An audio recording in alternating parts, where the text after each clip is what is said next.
Tendulkar not getting the Best Junior Cricketer of the Year award had been in outstanding form in the 86-87 season, had practically rewritten all the records, but for some reason he missed out on that award, and he was very upset. And in the rush of blood, he even contemplated giving up cricket altogether. Giles Shield and Harris Shield. For those of you who may not know, these are highly prestigious inter-school tournaments in Mumbai. Giles being for under 14 kids, Harris for under 16. Over the time, they had developed a reputation for being the breeding ground for young talents. And Sachin, who had just turned 13, he had already played F Division cricket for the past 2 years, was already playing both the tournaments since he was 12, already scoring a century in both of them, and had got selected for the under 15 Mumbai team. So basically, he was already a well-known name among the intercollegiate circles. And in the upcoming season of 1986-87, he looked just about ready to set the record books ablaze, opening the Harris Shield with a 276 runs inning, followed by Giles Shield, where he was now the captain of his team, where he had declared they were gonna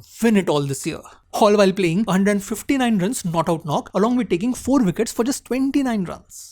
Now, because I can't take you through all of them, I'm just gonna go over the highlights of what followed. 123 against St. Xavier's, along with 8 wickets for 29. 156 against Barfiwala High, 42 and 150 not out in the Harris Shield final, winning the tournament with his runs tally at 596 in just 5 innings. Then we also had the 197 runs in the Giles Shield semi-final, following it up with a 67 and 53 in the low-scoring final.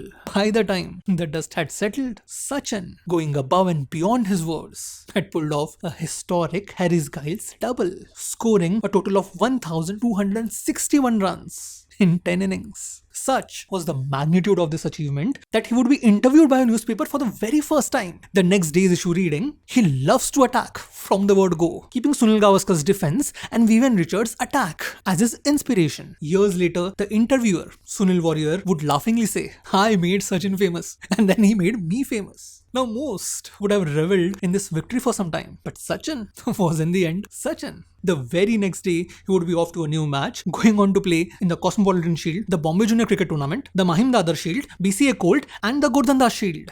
By the time the season had ended, Sachin had scored twice as many runs as any other school cricketer at the time, becoming the only batsman to have scored a century for Mumbai in the Vijay Merchant Trophy, becoming the top scorer for the entire West Zone. And all of this against bowlers who were 3 to 4 years older than him. So it wasn't an exaggeration to say that he had been the best school level player not just in Mumbai but all over India that year. So imagine his shock when he would be ignored for the Bombay Cricket Association's Junior Cricketer of the Year award, one of the most prestigious awards in the Mumbai circle at the time. Sachin would cry inconsolably all through the night. His disappointment, his heartbreak was plain to see. For the last few years, he had trained 15 hours a day away from the warmth of his family, away from the joys of his childhood, making sacrifices that no child should ever be asked to do. So this was nothing short of devastating for the young Sachin, who by the next morning would say to his close ones, he doesn't want to play cricket anymore.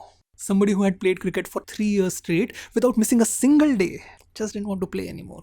And as his family and coach would try to make the kid understand, the tides of fate would begin to move in unimaginable ways, as the situation would fall on the ears of Hemant Vengankar, an active member of the Mumbai cricket circuit. He had often seen this young phenomenon play, and having kept close tabs on him ever since, he knew the kid idealized Sunil Gavaskar, the same Sunil Gavaskar that treated Hemant as his younger brother. Playing together for the university's team back in 1971, they had formed an unbreakable bond that had only gotten stronger throughout the years. And among many conversations that they had spent their evenings immersed in, he had informed him about this young cricketer that was making waves. And now, when Sachin was in such a predicament, it would surely mean a lot if Gavaskar could talk to him.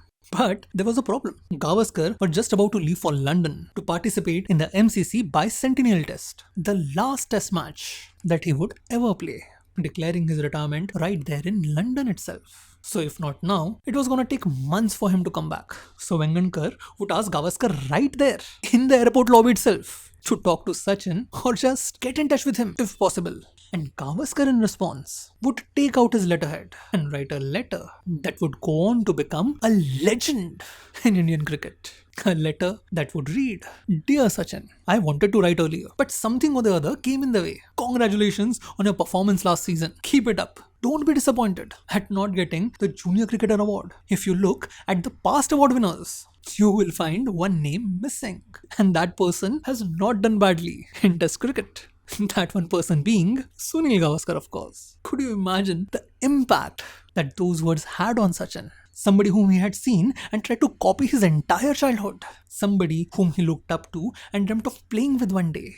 Can you imagine how uplifting those words would have been? And yeah, we can say that this not wanting to play must be nothing more than a childish tantrum gotten over with time, as things tend to do with kids. But even if it was so, the weight of that letter can be easily seen by the fact that even after 25 years after the incident, when Sachin would talk about Gavaskar sir on his 60th birthday, he would still talk about that letter, one of his most prized possessions, saying, a handwritten letter by someone whom I worshipped, that too at that age. It helped me get over my disappointment. It's really important to get the right advice at the right age.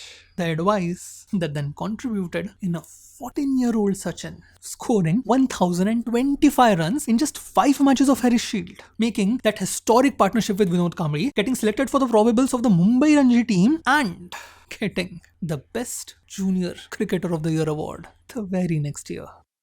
I hope you enjoyed this video. I hope you have a good day. Thank you for watching.